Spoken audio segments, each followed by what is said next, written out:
these kind of blind flight situations that always fascinate me. I mean, take a look. We've got no visibility.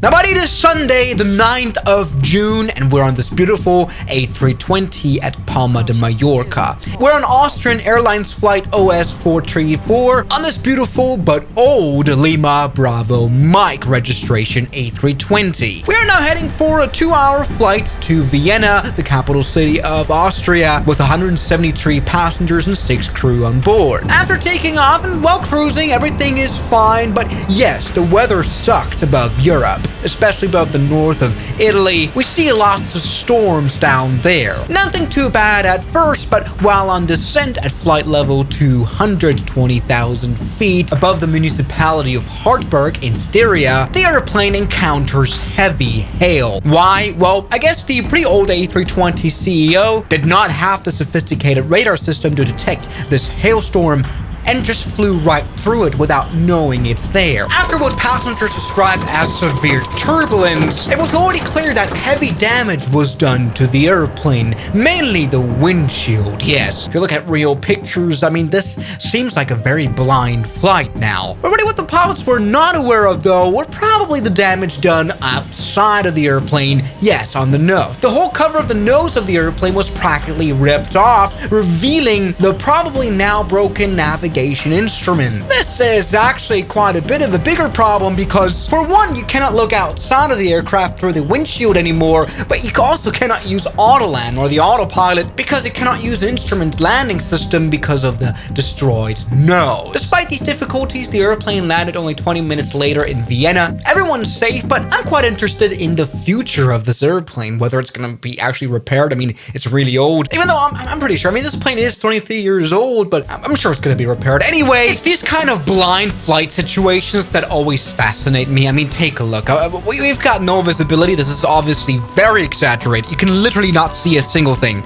You can maybe tell the horizon, but this is a very, very cracked windshield. In real life, they, I guess, just, flew the plane by hand down to the ground. I mean, they still did have the GPS navigation, so I guess they just, performed this flight just like a normal flight, just without Autoland. But they did have the autopilot, I guess, fly all the way towards the approach. And I guess the visibility out of the first officer window would have been good enough. I mean, you can see it in the pictures, it's okay, so that the co-pilot could land the plane. But here, we are truly blind. We neither have instruments nor any sight at all. And even if the first officer saw anything, he's wearing a VR hat, he's useless.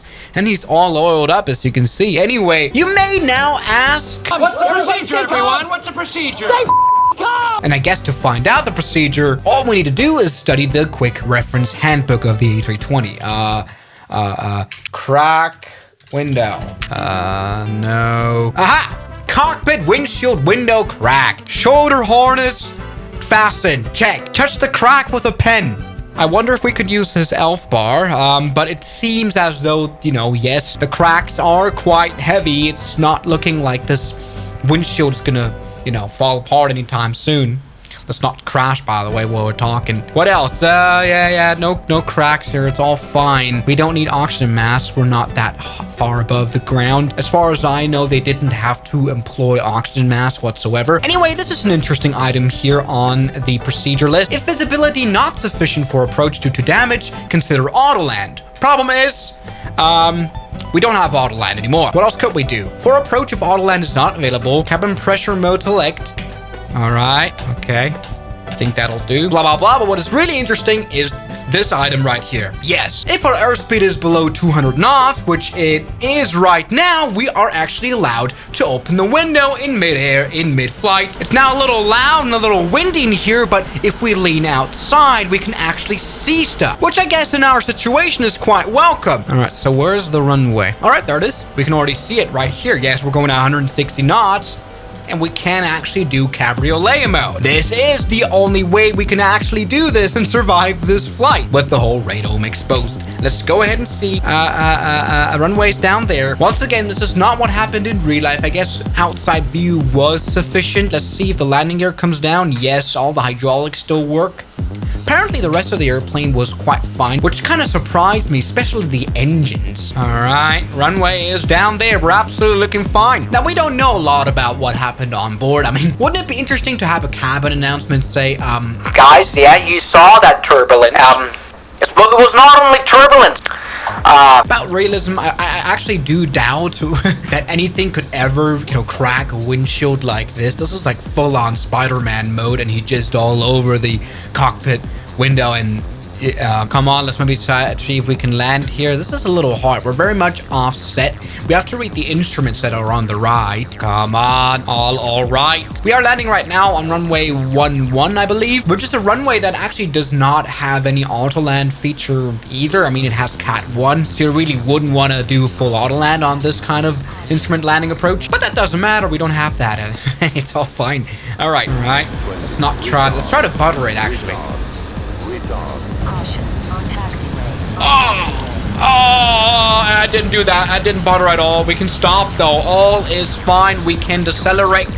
This is a one-of-a-lifetime opportunity, am I right? This is all fine, and the Austrian A320 has stopped without any issues, despite this right here. Honestly, that's kind of early from the pilots to be able to do this quite well. I mean, although it is criticized online a lot, I mean, take a look at this radar view right here. It is true, the plane flew directly into the tongue of this storm. It's quite incredible. People don't say that it must have been visible on radar. And honestly, myself, I'm also a little bit confused about how this could happen. I mean, I guess the A320 normally is a very sophisticated airplane. I guess it mostly was bad luck, I guess. And maybe the radars were broken. I don't know. We don't know. There are anonymous users on various forums and websites stating that it was a human factor in this mistake right here, because apparently the captain was in the lavatory at the time of hitting that hail cloud while the co-pilot was alone at the flight deck. I can't wait for the investigation results to see, well, why was this storm not avoided? Was it really an indication fault or actually pilot error? Well, this case is relatively uncommon. It does happen every few years. Why always on an A320? Here's a Latam from a few years back that had the same issue here with the whole nose radome here being practically ripped off, especially also the weather radar here.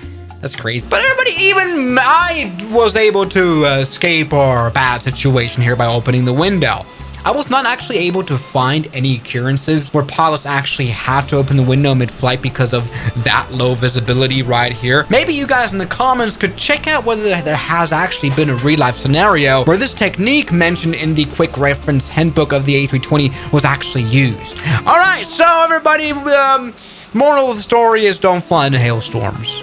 So thank you guys so much for watching this video. I'll see you guys tomorrow as always. Good night. And a special thanks goes out to my members, my supporters.